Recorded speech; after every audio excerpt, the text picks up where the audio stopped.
Genshin Impact is, on the surface, a fun open-world RPG with a straightforward story. You, the traveler, have accidentally found yourself in Teyvat, a world that is both like and unlike our own, and are tasked with finding your missing twin. A simple enough concept if you ignore the years it's taken to get to the midway point of the overall plot. But festering beneath Genshin's surface is an array of horrors ranging from minimal to Leviathan proportions. Ghosts, human experiments, and child sacrifice are just a few of the terrors lurking deep within Genshin Impact. Welcome to the horrors of Teyvat, and happy Halloween. Dawn Winery is a picturesque and peaceful area of Mondstadt save for one individual, Adelinde. Adelinde is the head housemaid of the Dawn Winery Manor employed by Diluc. She often criticizes the work of her underlings Moko and Hilly, who can be seen conversing outside the manor during the day. Moko and Hilly have a couple scary stories to tell if you talk to them. Do you know what? No, what? We have one less key than Adelinde. Does that mean there's a secret room? Right, you got it! And so this one time when I was waxing the floors, I noticed that right down the far end of the corridor on the second floor, there's a hidden room. Really? So that's the room that... Well, I crept up to the door, and as soon as I got close, I heard this thud, thud, thud sound getting closer and closer. I was like so scared. And then, just as I was about to run away, Adelinde was behind me. The weirdest thing is that she didn't even tell me off. Instead, she was all polite and asked me nicely to go back to my room. But when I got back to my room, that's when I realized. That thudding sound. It was exactly like how Adelinde's boots sound when she walks. Surely there's a perfectly logical explanation for this. Since Moko and Hilly have a tendency to slack off, perhaps they never noticed this secret room. Alternatively, Adelinde is their boss, so she could have access to more of the manor than they would. However, this doesn't explain the thudding noise that Moko heard from beyond the door. She says it sounds like Adelinde's boots when she walks, but how could Adelinde be in the room if she appeared behind Moko? No way, so that guest really? Totally. Shh, not so loud. I was on duty that morning and it seemed like no one had left. But I cleaned all the guest rooms on the second floor and guess what I noticed? All the rooms were empty. Then I asked Adelinde, like, hey, what happened to the guest who arrived last night? And she totally ignored me. She was just like watering the flowers in the garden and talking to herself. What was she saying? She was all like, next year when these flowers are in season, they'll look gorgeous. A guest at Dawn Winery has mysteriously vanished. Who this guest is, we may never know, but I do think we know where they went and what happened to them. The secret room, as far as we know, is only accessible to Adelinde. From what I can find, Diluc never mentions this room, so even he may be unaware of its existence. But even if he does know about this room, it's unlikely that he knows exactly what's going on in there, because if he did, he'd definitely do something about it. Adelinde has some suspicious things to say about Moko and Hilly's stories. Was it Moko and Hilly you heard that from? It sounds like they've been telling tall tales to the guests again. Don't take them too seriously. Nothing they tell you is worth paying too much attention to. Did you really think there could be quite so much drama? You're overthinking things. That's just nonsense. Ah, yes, how's your appetite been recently? I made some extra steaks today. If you're not picky, please take them. Like I said, don't overthink it. These are perfectly normal animal steaks. There's nothing wrong with them at all. Perfectly normal animal steaks, huh? That's not something you hear every day. It makes you think that this isn't animal meat at all. There's only one other kind of meat you can possibly get. Here's how I think everything played out. This unknown guest entered the Dawn Winery Manor, and for whatever reason, Adelinde thought they would be an easy target. Using her secret room that no one else can access, she captured and imprisoned them. The thudding sound Moko heard was the guest trying to escape the room, not Adelinde's footsteps, but the guest pacing and banging on walls. Seeing Moko at the door startled Adelinde, but she kept her composure and sent Moko away. It was in this secret room that the guest met their demise. Later, Adelinde did the same thing to multiple other guests, this time discovered by Hilly when she was cleaning the guest rooms and found them abandoned. Adelinde killed at least 3 guests of the Dawn Winery Manor, then proceeded to cook and likely consume part of their remains. As for their bones, Adelinde turned them into bone meal and used it as fertilizer, which is why she says the flowers will look good when they're in season next year. And finally, to throw us off her trail, she gives us these sticky honey roasts and says they're made with normal animal meat. Since launch, Dawn Winery has been host to a serial killer and cannibal in the most unassuming of positions. Adelinde has killed and cooked 3 people already. Who's to say she isn't planning for more? After all, Adelinde does dislike Moko and Hilly quite a bit, and with how they seem to be onto her, they could be her next targets. Tsurumi Island is a distant isle in Inazuma lost to time. It's all but forgotten by the majority of characters, and for good reason. There's nothing of value there anymore. The island is now littered with religious altars in ruin, ghosts unable to move on to the afterlife, ancient murals depicting a shift in the heavens, and a thick layer of impermeable fog. Tsurumi is rudimentary at present, and it was in the past as well. Its guardian Kana Kapetsir, also called the Thunderbird, was largely uninterested in the humans who resided there, even though they worshipped her as a deity. Kana was a great and powerful monster, but she wasn't benevolent. It's not that she had any malintent towards the humans of Tsurumi, it's just that she had little stake in their society. Early in its history, Kana witnessed strange objects fall from the heavens onto Tsurumi, causing the fog we see today. The human tribe of Tsurumi would offer blood sacrifices to Kana, but she found this disturbing and distanced herself from them. Being so emotionally detached from the tribe, Kana would often physically detach herself from the island by venturing to distant lands all across Teyvat. She would return periodically to check on Tsurumi, likely because of the fog spreading across the island. Meanwhile, a little boy named Ru was born to a priest named Mata. Ru was, by all accounts, a normal kid. He studied Tsurumi's religious text of Ishine script with his father and would sing in his free time. Ru was somewhat embarrassed to sing in front of others, though, so he would usually do it alone, singing into the void of the fog. Upon one of her returns to Tsurumi, Kana heard Ru singing. Surprisingly, she took interest in him and his song and promised to meet him again someday. However, this reunion never came. The fog darkened, causing panic to spread throughout the tribe. Fearful of the phenomenon, people began to abandon the island. Ru was greatly disheartened by this, as he seems to have had a lot of love for his homeland and his people. In an attempt to appease Kana, who everyone believed could dissipate the fog, Ru offered himself as a human sacrifice. Seeing that his son had a relationship with Kana, Mata agreed that Ru would be sacrificed. At Moshiri's ceremonial site, Ru was killed by his own father. His blood was kept in a golden goblet on an altar in Mount Kana. When Kana returned to Tsurumi in hopes of hearing Ru sing again, she saw the goblet full of her only friend's blood. Heartbroken and enraged, Kana ravaged the island, destroying the entire civilization and leaving not one soul alive. She cursed the tribe to forever relive their society's downfall over and over again until the end of time.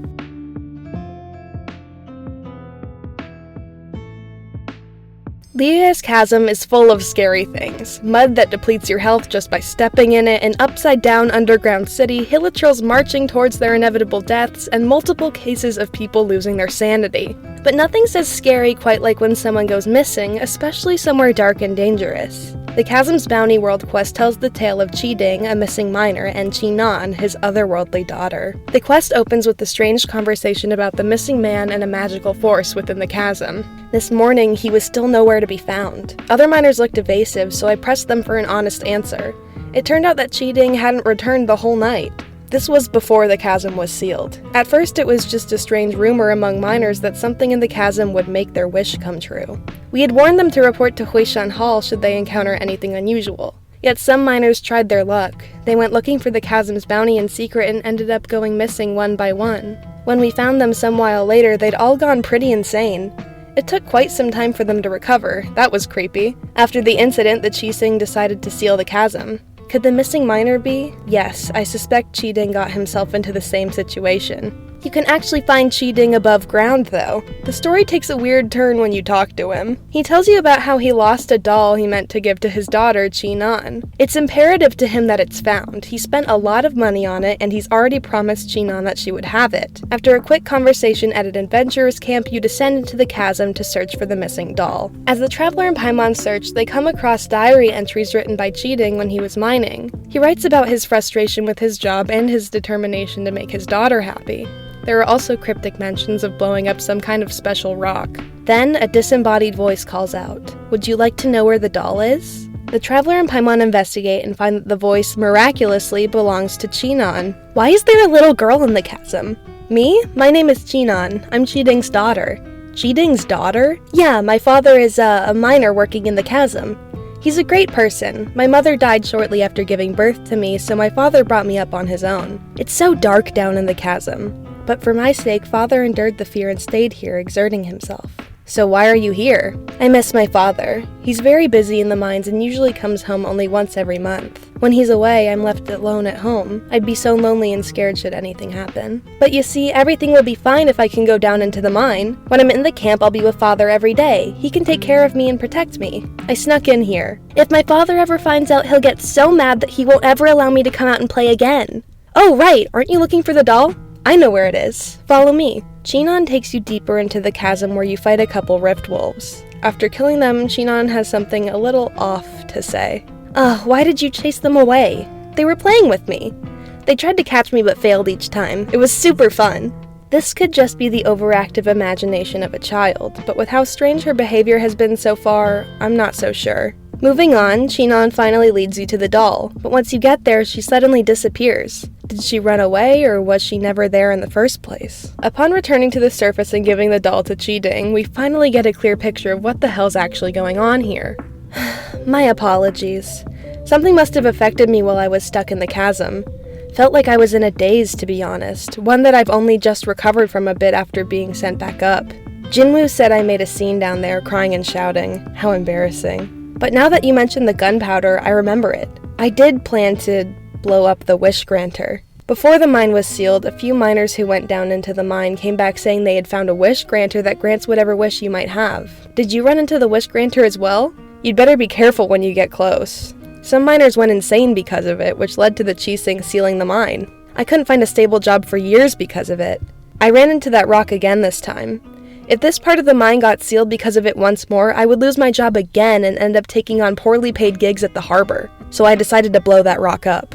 But after I went down, the closer I got, the more intense my headache grew. I couldn't even think straight. I even saw... No, I think it was just a hallucination. Anyway, I heard them saying that I'd have been in dire peril if you hadn't shown up. By the way, please tell Mooning that I shan't dare go down into the mine anymore.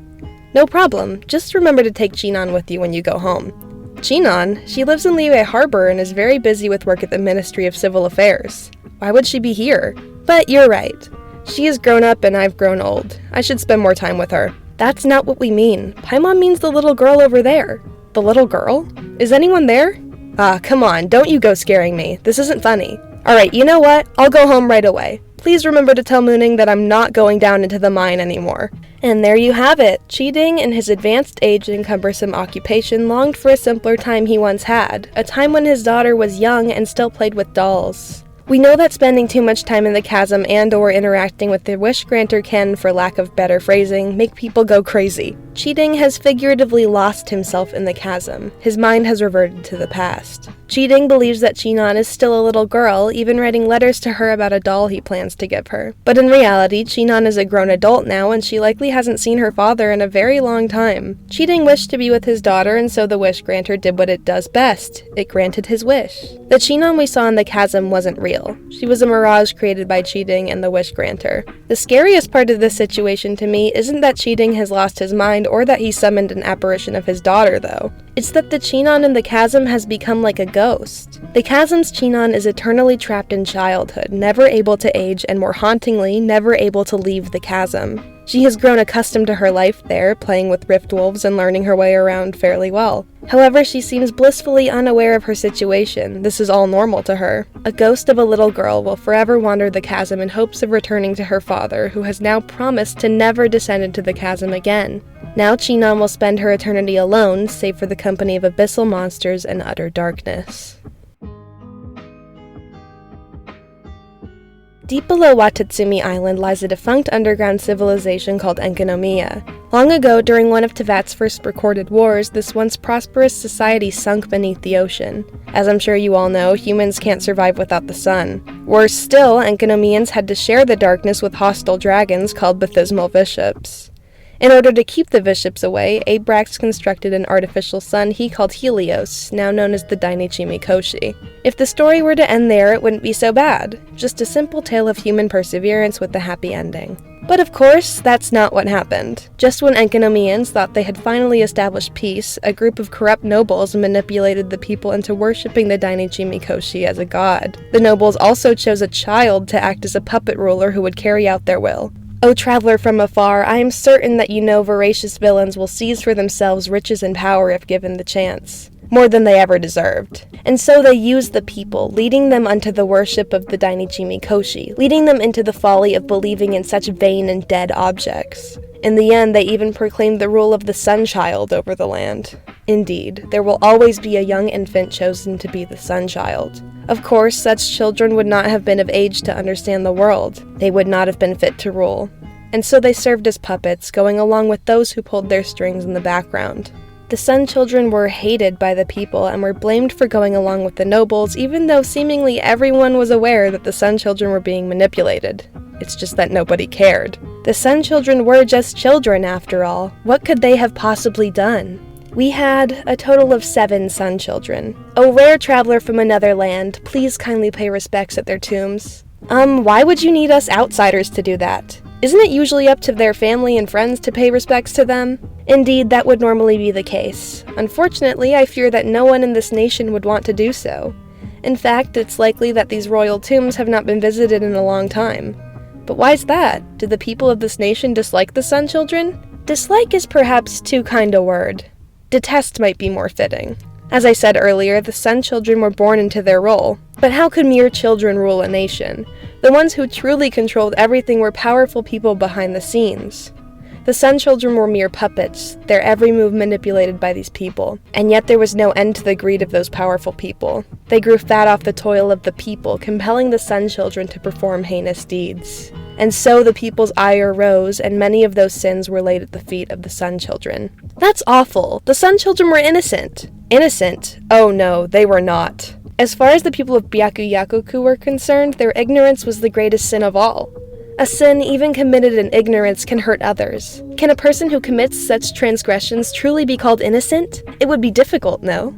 The damage is already done, and it cannot be undone. The nobles tasked with looking after the Sunchildren could hardly be called caretakers. Even against their better judgment, they were forbidden from speaking to the kids. My name is Clymene. I was a female official in charge of taking care of the Sunchildren's daily lives within the Dainichi Mikoshi. Though I knew that they did wrong, and though I was aware that they were being manipulated, they were still children that I watched grow up. I pitied them, and I grieved for them. In the end, I could not hate them. Though my work involved being around them every day, I was under heavy surveillance. I was not permitted to say a single word when I was around those children. But when no one was around, when they were helpless and afraid, they would say so many things to me, and I could not offer them a single word in reply. But it could not be expected that the Sunchildren would remain manipulated forever. As they grew older, they began to understand what was being done to them and their entire society. Threatened by the aging children's growing suspicions, the nobles came up with a less than humane solution. But wouldn't the Sunchild eventually realize that they were being manipulated? And that is why no Sunchild has ever reached maturity. For it is as you say, grown people are not so easily swayed by villains. The hallowed Sunchild, their birthright begun, on Pegasus shall ride to the feast of the sun. They would be taken to the inner sanctum of the Dainichi Mikoshi, dressed as those attending birthrights and in high spirits. Yes, and that process was known as the Rite of Solar Return. The Sunchildren were birthed from the Dainichi Mikoshi, and they would again return to the seat of the sun before the mortal world could taint them. The temperature of the Dainichi Mikoshi was such that its light could warm all of Byakuyakuku. Of the Sunchildren, naught but shreds of the souls that once were returned at last to the locusts. On a Sunchild's birthday, they would be taken to the top of the Dainichi Mikoshi and incinerated.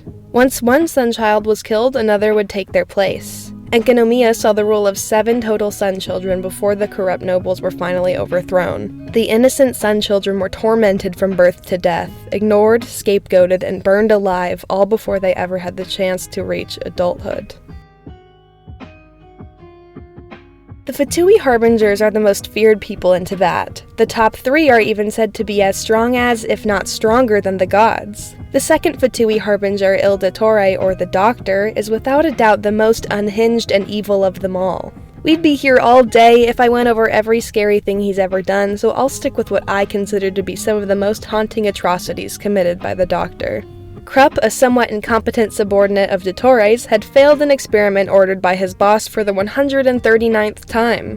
The experiments took place in an underground Fatui-run arena where test subjects were forced to fight powerful enemies. The 139th subject was a baker from Mondstadt named Anthony, who was kidnapped by the Fatui. After Anthony's death, yet another failure at Krupp's hands, Dottore threatened to turn Krupp into one of his test subjects. A threat from Dottore is not to be taken lightly, so Krupp does everything he can to avoid this fate. After some interactions with Diluc in relation to missing children kidnapped by the Fatui, Krupp betrays Dottore and tells Diluc the truth about the Fatui's operations in Mondstadt. Then Dottore appears and kills Krupp in retaliation. Dottore goes on to defile Krupp's corpse and turn it into an automaton hybrid that he left to roam the wilderness for the foreseeable future. But Dottore does not draw a line at experimenting on adults. He will not hesitate to harm children, too. Somewhere in the rainforest of Sumeru, a little girl named Kale was born. The baby was born with an incurable illness called Elazar, so her parents handed her over to a seer named Barnabas. Little did they know that Barnabas was secretly working with Dottore. Kale, now in the custody of the crazed scientists, was subjected to human experiments when she was only a young child. It's unknown exactly what Dottore did to Kale, but from what we know about him, it couldn't have been good. On the bright side, he did manage to keep her Elazar under control, but at what cost? Teyvat is an alien world. Yes, the countries look like their real-world counterparts, but they're unique in other ways. All of Teyvat operates on a system called Irminsul, a complex system of underground roots and trees that carry all the information related to those native to Teyvat. Irminsul is a fundamental building block of life in the universe, just like DNA or gravity in the real world. Messing with things like DNA and gravity have mystifying yet frightening effects. Irminsul is no different. The behavior of this primordial force has horrifying implications that shake the very foundation of Teyvat. Teyvat is not only alien to me and you, but to the Traveler and their twin as well. The Traveler is one of Teyvat's 4 descenders, or people who aren't from Teyvat and can't be recorded in or affected by Irminsul. However, against the very nature of the world, the Traveler's twin was somehow absorbed into Irminsul and is now considered a native part of Teyvat despite being from outside. Whether or not this was a conscious choice made by the Traveler's twin doesn't matter, at least not for this video. What does matter is that it means that the true information of the world can be altered, or perhaps more scarily, it's sentient.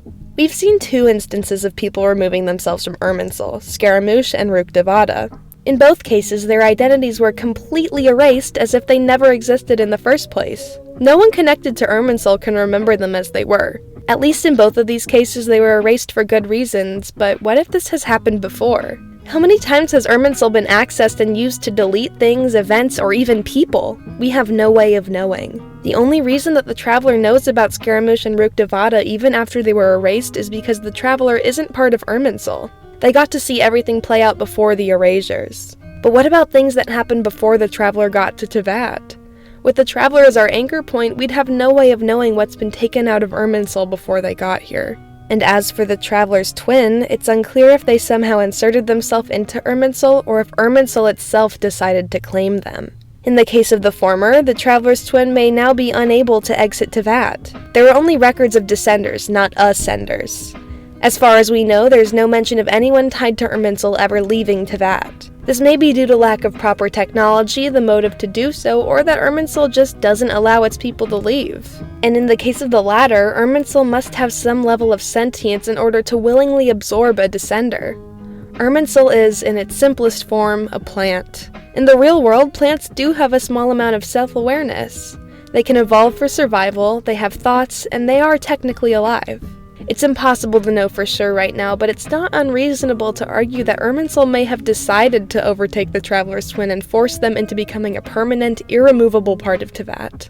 Either way, the Traveler's twin is essentially trapped in Irminsul now and may be unable to return to their home dimension.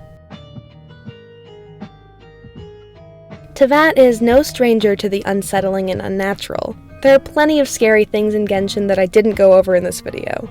And who knows, maybe they'll be the topic for next year's Halloween video. With Fontaine's prophecy that everyone's supposed to die and Natlan's mysterious lack of NPCs, I'm sure we'll have plenty of scary things to discuss in the future. Thank you so much for liking, commenting, and subscribing, and have a fun and safe Halloween.